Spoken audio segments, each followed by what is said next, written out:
Hey guys, welcome back to another episode of Conservancy Connections. My name is Kelly and I am the coastal educator at the Bald Head Island Conservancy.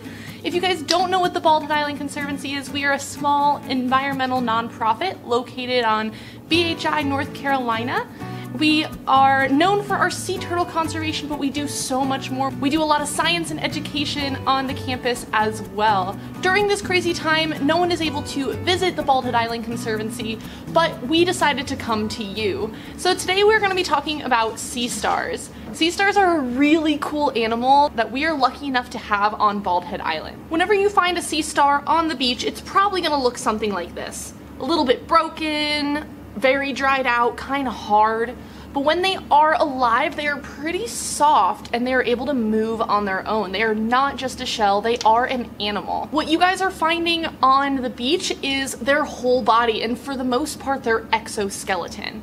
So this means that they are invertebrates. They do not have a backbone like us. They need some other way to keep their structure.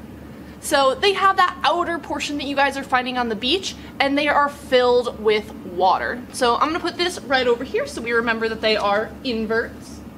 They are part of the phylum Echinoderm. I want you guys to say that with me. Echinoderm.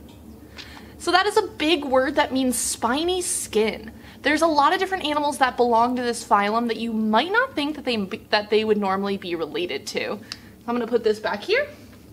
I have a couple other shells with me that are part of that phylum Echinoderm. So we have our sea star, we have our sand dollar. So one very easy way to see if these animals are related is by looking at their body type. So they have something called radial symmetry, and this just means that instead of being cut down the middle like us, how we have two arms on one side, two eyes, our mouth is pretty symmetrical, they have symmetry in a different way, and that's in 5 parts.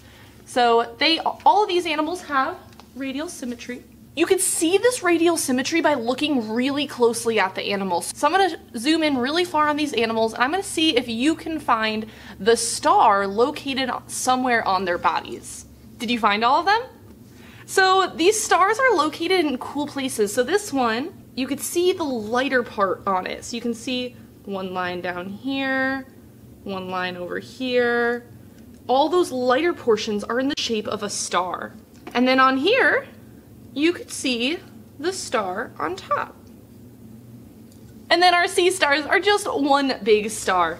All of these put together, these are their exoskeletons. Our sand dollars are purple when they're out in the ocean, and our sea urchins, they usually have crazy spines.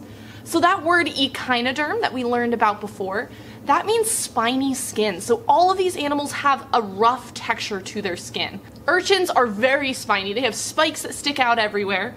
Our sand dollars, they are just a little bit more like sandpaper. And then our sea stars, they're just slightly bumpy. They do have those spiny skin. These animals don't really look like they would be able to move, but they can move, and they move in a really cool way. I want to ask, how many feet do you guys have? And how many arms do you guys have? So these guys have 5 arms and hundreds of feet located on their arms. That's pretty weird. Super cool, but pretty weird. These feet are not exactly like our feet. They look a little bit different. They are much smaller, much more delicate. I'm going to insert a video of those feet right here so you guys can see it really well up close. And these are called tube feet. They are surprisingly strong for how delicate they are, and they are able to eat with these feet. They have one little pore on top of their bodies, which is how they suck water in, but then they push water out through those tube feet. They need these tube feet to eat, and sea stars eat in the really cool way, but it's kind of gross. So I want you guys to imagine that we are going to a really fancy dinner somewhere. Maybe you're having spaghetti. So you have this spaghetti plate right in front of you. It's gonna taste delicious. You're so excited. How would you guys eat it? Probably with a fork and maybe a knife and maybe a spoon if you're really fancy that you're gonna twirl your spaghetti on. These guys don't quite do that. You guys would take the fork and take bites into your mouth, chew it up, swallow it down to your stomach. These guys don't have teeth, they don't have hands to put it into their mouth, so they need to bring their stomach to the food. So they take their stomach out through their mouth, they push it out, surround the food that they're going to be eating, and then they slurp their stomach back up into their body.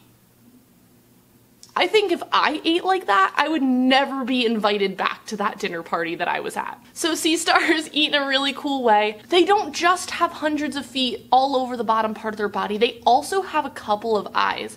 So I want you guys to think of your eyes. So they're really good at seeing. You can see different colors, you can see crisp lines, and how many do you have? 2, right? So you have 2 eyes on your face. These guys have 5 eyes at the tip of each one of their arms. So to see, I wouldn't just be able to look at you like this. I would have to kind of go like this, or maybe put a foot up in the air too. And I would really only be able to see light and dark, and this helps them get away from predators. If they can see light and dark, they know if they're hidden, they know if there's a predator above them, and they can move, but they don't move super fast, so they need to know if they are hidden or not. Sea stars can regenerate their limbs, so if they ever lose one of these arms, they can grow it back. They can also drop their arms if they're ever scared, and if they do drop these arms, they continue to move around until it runs out of energy. And this is called a zombie arm, which is super crazy. They're also really cool because if you cut these guys in half, which please don't cut them in half, if you cut these guys in half, they can continue to grow into 2 sea stars. They have a set of nerves in a circle right up here, and these nerves, as long as there's just a little bit of those nerves, they can continue to grow. So there was an invasive species of sea star down in the tropics in the Pacific Ocean, and to get rid of them, they were just chopping them in half to try and get rid of these sea stars because they were really hurting the reef. But instead, they just doubled that population so that there was twice as many sea stars as there were before. So these guys are just cool, crazy animals, and I feel super lucky to be talking about them. Sea stars get stressed very easily because they need that water to survive. They take that water into their body, and that is how that they can move, that's how they can stay hard or soft. If they really want to hang on to something, they pump a bunch of water into them and they stick onto a surface really hard. Imagine if you had a water balloon in your hand. It feels pretty hard. But if you empty some of that water out of the water balloon and it's just kind of sort of filled and it's kind of floppy, that's more similar to what they feel like when they're able to move around. So these guys really need that water to survive. So if water temperatures get too high or if they get too acidic, these sea stars can really get hurt. So we want to help our sea stars you guys can help our sea stars by cutting down on your emissions.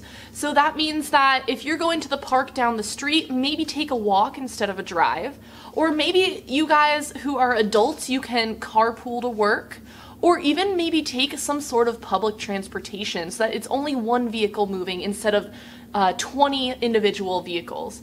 The more that these emissions are cut down, the less acidic our ocean is going to get, and that will help our sea stars and all of our echinoderms, and really any animal with an exoskeleton. So I hope that you guys enjoyed this video on sea stars today. I think they are so interesting and just really cool animals. If you guys like this video, give it a like, give it a share, let other people see it as well. If you guys want to support us at the Conservancy, we have a link down below for donations.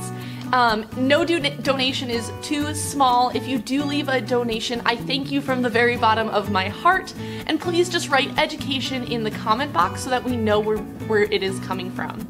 So I want to thank you guys again for coming out. I will see you guys again at the next one. Bye!